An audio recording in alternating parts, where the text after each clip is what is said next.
जिस तरह के कॉल राइटर्स खड़े हुए हैं, आपको 17,787 के जोन्स पे प्रॉफिट बुक कर लेने चाहिए।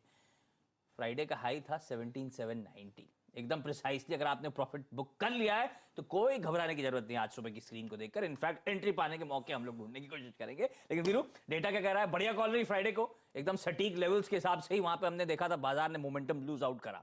अब आज कैसे स्ट्रेटेजाइज करना है? डेटा क्या कह रहा है?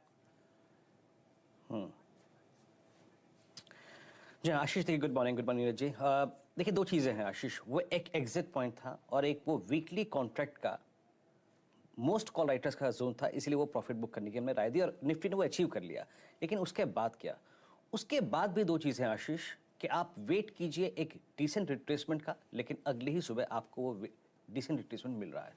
और दूसरी चीज़ ये है कि एफआईएस के डेटा अभी भी बहुत स्ट्रांग हैं, उनमें एक रत्ती भर की अगर आप देखें वीकनेस नजर नहीं आ रही है। तो ग्लोबल मार्केट में वीकनेस, लेकिन जो ड्राइविंग फोर्स है इंडियन मार्केट की एफआईआईस, उसके डेटा में रत्ती भर कमी नहीं है शुक्रवार की क्लोजिंग के मुताबिक। इंस्टीट्यूशनल फिगर्स पे आते हैं। 1552 करोड़ रुपए का एफआईआईस ने कैश खरीदा, 1398 करोड़ रुपए का डीआईएस ने सेल कर दिया। एफआईआईस ने आशीष लॉन्ग कॉन्ट्रैक्ट करिए 2067 करोड़ के 13,500 कॉन्ट्रैक्ट और शॉर्ट काट लिए और स्टॉक फ्यूचर्स में शॉर्ट करके अपने आप को हेज किया। हाँ, एक बात है कि कॉल लॉन्ग 1,22,000, उसके against call short 1 lakh, put long 71,000 और उसके अगेंस्ट पुट शॉर्ट 56,000। देखिए आशीष, अभी मैं नीरज जी की कमेंट्री सुन भी रहा था और वाकई अगर वो इस डेटा से मैच करती है तो मैं आपसे ये कहूँगा सिर्फ इतना कि वो रिस्क जोन जो है ना आपका बहुत नज़दीक आ चुका है। क्या है, आइए स्ट्रेटजी पे आते हैं आशीष। देखिए आशीष, अगर ये डिप ना होता आज तो हमारे लिए पहला बेस जो काम करता वो था 17,500। वो वीकली और मंथली कॉन्ट्रैक्ट में पुट राइटर का सबसे बड़ा जोन है, बेस जोन है। लेकिन उससे आज हमारा सरोकार नहीं होगा क्योंकि हम उसके नीचे खुलेंगे। तो समझ लीजिए कि एक लेवल है और वो आपकी स्क्रीन पर है सेकेंड बेस जोन 14,437, 14,405। जब तक स्क्रीन पे ये है मैं शॉर्ट की टेंडेंसी नहीं रखूंगा और इस चीज को देखते हुए कि ये भी पुट बड़ा ओआई होल्ड करती है, ये भी level 10 day exponential moving average है जिसके अमूमन मैं ऊपर शॉर्ट नहीं जाता। मैं वेट करूंगा एक कैलकुलेटेड रिस्क लेने के लिए। मेरी ट्रेडर से यही सलाह है, अगर ये स्क्रीन पे लेवल दिख गया तो थोड़े से कंसोलेशन के बाद आप बाय कर सकते हैं, लेकिन याद रखिएगा 100 पॉइंट के ट्रेड पर फोकस कीजिएगा, उससे ज्यादा के नहीं।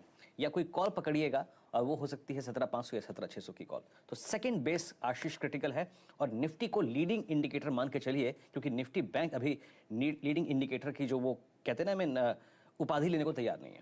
तो सेकंड बेस पर नजर रखिएगा और याद रखिएगा 17,700 और 800 इसके ऊपर का ये बाजार अभी नहीं है, क्योंकि जिस तरीके से इस वीकली कॉन्ट्रैक्ट में कॉल राइटर्स उस जोन पे हावी हुए हैं। आशीष, बैंक निफ्टी पे मैं ट्रेड प्रीएम्प्ट नहीं करूंगा, लेकिन क्योंकि स्क्रीन पे फॉल है तो समझ लीजिए कि 37,000 की पुट सबसे बड़ा ओआई होल्ड करती है और 37,000 ही आपका 10 डे एक्सपोनेंशियल मूविंग एवरेज है। तो आप जब भी लॉन्ग करें, पोस्ट ओपनिंग देखूंगा पहले स्टॉक फ्यूचर्स का कॉम्बिनेशन क्या है, 10 डे में ना टूटे तो लॉन्ग कर सकते हैं, लेकिन याद रखिएगा अपने लॉन्ग ट्रेड को आप 37,200 के नजदीक रखिए और ऊपर 37,800 और 38,000 एक एग्जिट जोन है बैंक निफ्टी के लिए। लेकिन आशीष, लीडिंग इंडिकेटर निफ्टी और सबसे क्रिटिकल है 17,437 और 405। आशीष, तो एफआई के आंकड़े खराब नहीं है, ये तो थोड़ा सा ग्लोबली कॉशियसनेस का टोन नजर आ रहा है, अंडरटोन नजर आ रहा है उस ऑल इंपॉर्टेंट फेड मीट से पहले। ठीक बात।